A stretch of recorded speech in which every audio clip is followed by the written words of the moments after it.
Welcome again to Southport Central. And finally, our podcast has a name, Three Towers Podcast, to keep an eye on events here at Southport Central, particularly body corporate matters.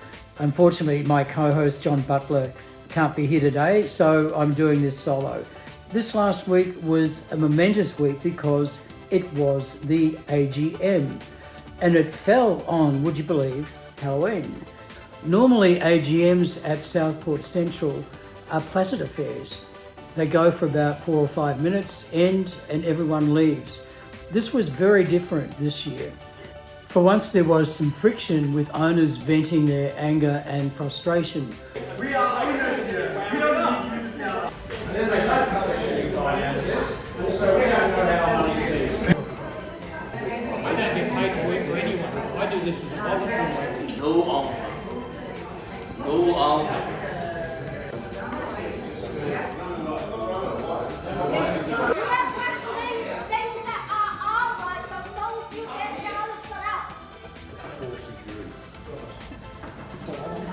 There were various reasons, but two were the frustration owners feel not being listened to, and that, for the past few years, every single motion proposed by owners not connected with the committee was lost with the committee holding the majority of votes.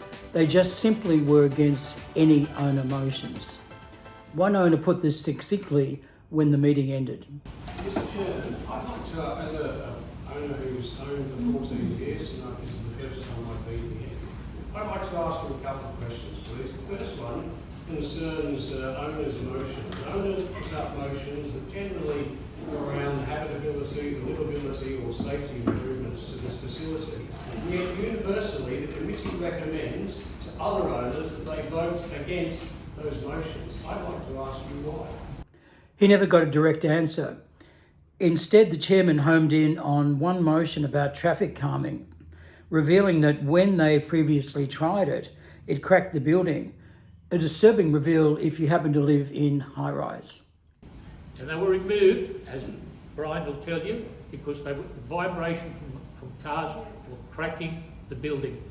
It's a pity the committee sees owners as combatants, people that they need to subdue rather than serve.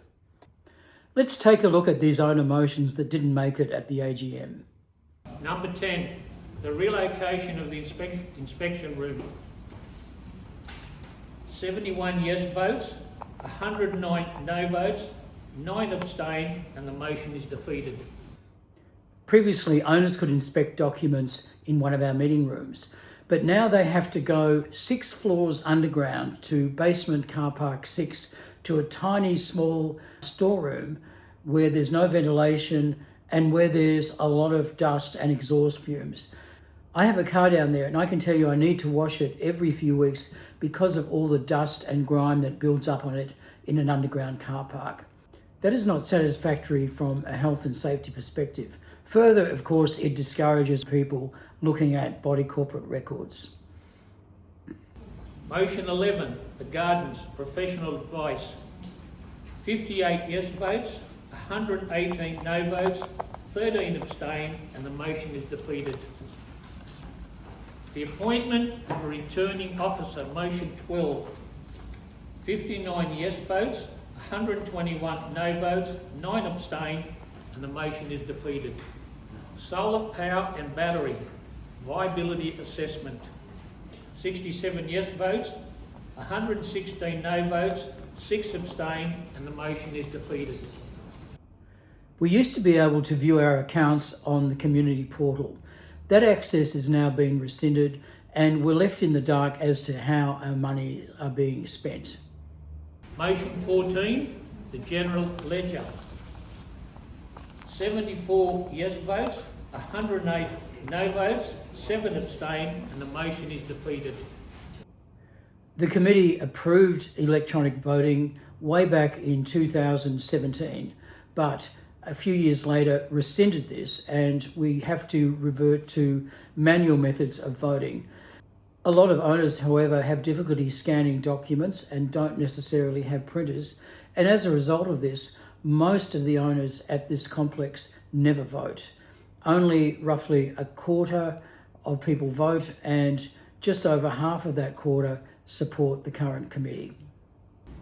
Motion 15, electronic voting. 74 yes, 110 no, 5 abstain, and the motion is defeated. A few years back, the committee purchased 4 apartments using owners' sinking fund money in what was a very controversial plan. There's now a company that owns those 4 apartments. We have no idea of their plans to sell them, what they intend to do with them. It's outside the direct control of the body corporate. CTS 535751, Ordinary Resolution 16, 73 yes votes, 106 no votes, 10 abstain, and the motion's defeated.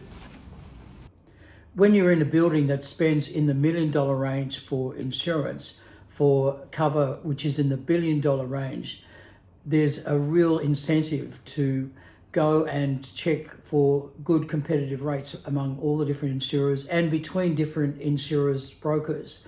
That hasn't been done at our committee, and as a result we don't know whether we're getting a good deal or not. Motion 17, multiple quotes.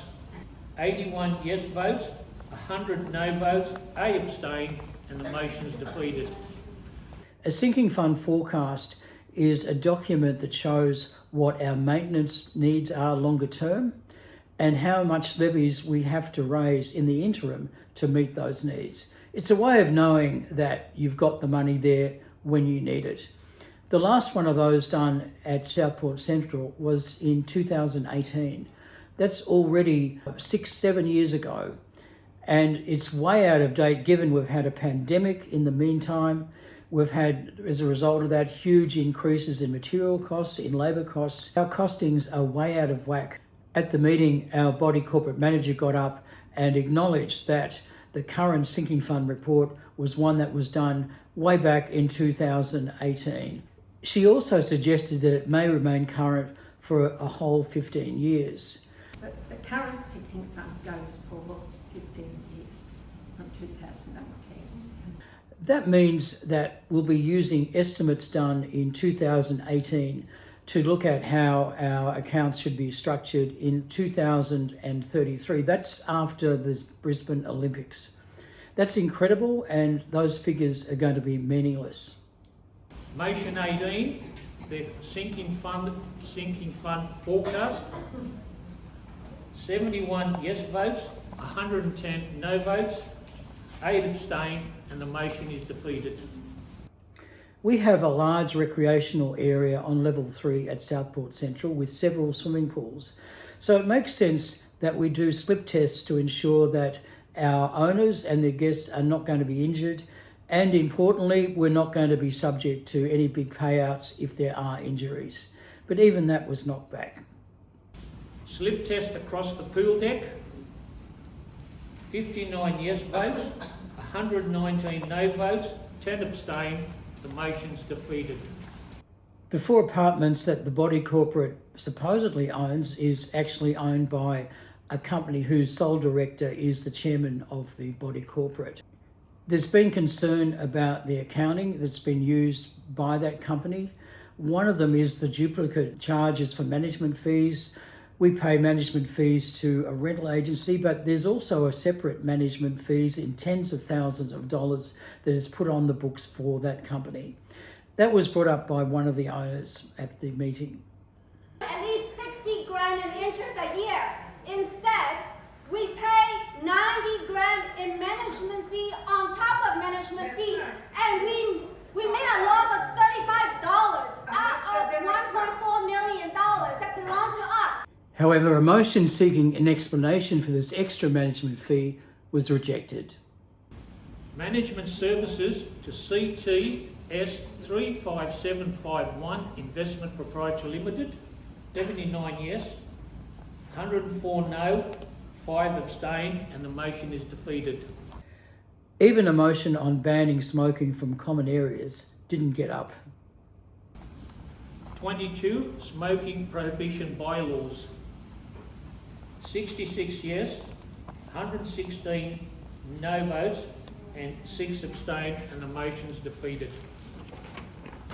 When it came to the election of the committee, the results were pretty predictable.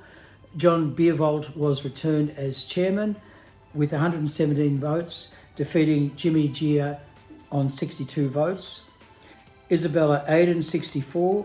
John Beervold as a committee member, 115. John Butler, 68. John Cullen, 113. Chris Griffith, 65. Jeff Harding, 114. Robin Hess, 118. Jimmy Gia, 58.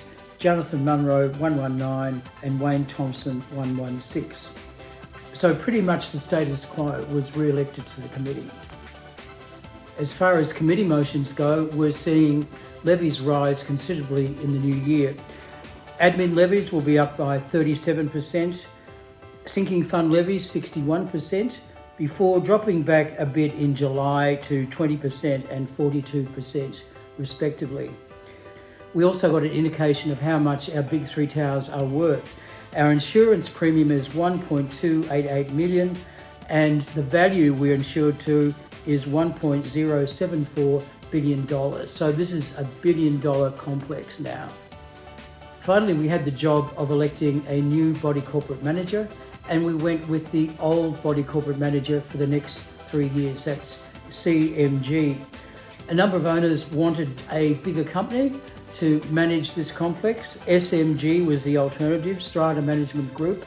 They have expertise not only in body corporates, but work cover and insurance and some of those other areas where the small, more family-sized business of CMG doesn't have that same expertise. But nevertheless, they're the body corporate manager now for the next 3 years.